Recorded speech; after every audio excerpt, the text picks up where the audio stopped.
खौफनाक साया। आशपुरा विस्तार में रहने वाली धरा शर्मा की अभी नई नई शादी हुई थी।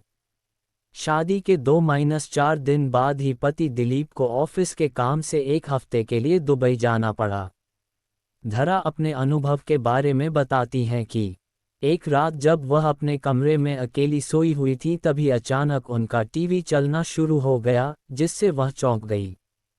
उन्होंने तुरंत उठकर टीवी बंद कर दिया और फिर से सोने की कोशिश करने लगी। थोड़ी देर बाद उन्हें महसूस हुआ कि उनकी बगल में बिस्तर पर कोई लेटा हुआ है। टीवी की अपने आप चलना और फिर किसी की मौजूदगी का एहसास होना घर में अकेली लेटी महिला को डरा देने के लिए काफ़ी था।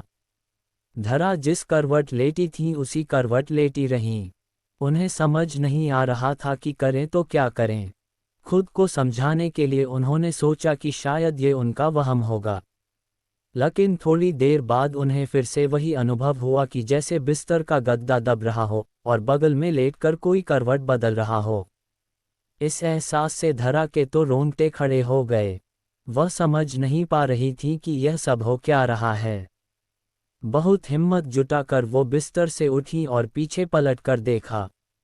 वहाँ कोई नहीं था, लेकिन जब उनकी नज़र गद्दे पर पड़ी तो धरा का दिल दहल गया। गद्दा नीचे की ओर दबा हुआ था और ऐसा दिख रहा था जैसे उस पर कोई इंसान लेटा हुआ है। अब वह चिल्लाना चाहती थी पर खौफ और डर के मारे उनके हलक से आवाज़ तक नहीं निकली।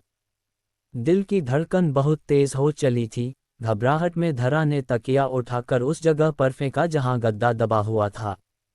ऐसा करते ही बिजली की तेज़ी से गद्दा ऊपर आकर ठीक हो गया और धरा को ऐसा भास हुआ कि वहां से कोई परछाई तेज़ी से उठ खड़ी हुई हो। इसके बाद करीब 30 मिनट तक कोई हलचल नहीं हुई। तब धरा में थोड़ी बहुत हिम्मत बंधी और उसने पास पड़े मोबाइल से बगल के कमरे में सो रही अपनी सासू माँ को फ़ोन किया। उनकी सास तुरंत दौड़कर धरा के कमरे में आ गई और पूछने लगी कि क्या हुआ। अभी धरा कुछ बोले उसके पहले उसे फिर से ऐसा कुछ दिख गया जिसे देखकर उसके होश उड़ गए। धरा ने देखा कि उसकी सासू माँ के पीछे एक जवान औरत की धुंधली परछाई खड़ी थी। उसकी आंखों की जगह काले गहरे गड्ढे थे और उसका कद करीब करीब कमरे की छत जितना ऊंचा था। ये भयानक नज़ारा देखकर धरा वहीं बेहोश हो गई और उसी रात उन्हें अस्पताल में दाखिल करना पड़ा। डॉक्टर ने कहा कि डर के मारे उन्हें लो ब्लड प्रेशर की शिकायत हो चुकी है। धरा के ससुराल वाले वह मकान छोड़ने को राजी नहीं हैं, इसलिए धरा आज भी अपने मायके रहती हैं। क्या था इस भूथा घटना के पीछे का कारण? धरा के पति दिलीप की पहले भी एक शादी हो चुकी थी और उसके ऊपर दहेज की लालच में पहली पत्नी को जहर देकर मारने का मुकदमा भी चल रहा था।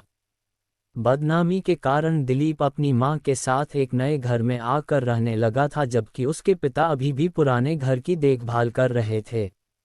धरा के परिवार वालों को शादी से पहले ये बात पता नहीं चल पाई, लेकिन इस भूथा घटना के बाद जब धरा ने दिलीप को आपबीती सुनाई तो उसने पहली पत्नी का राज खोला।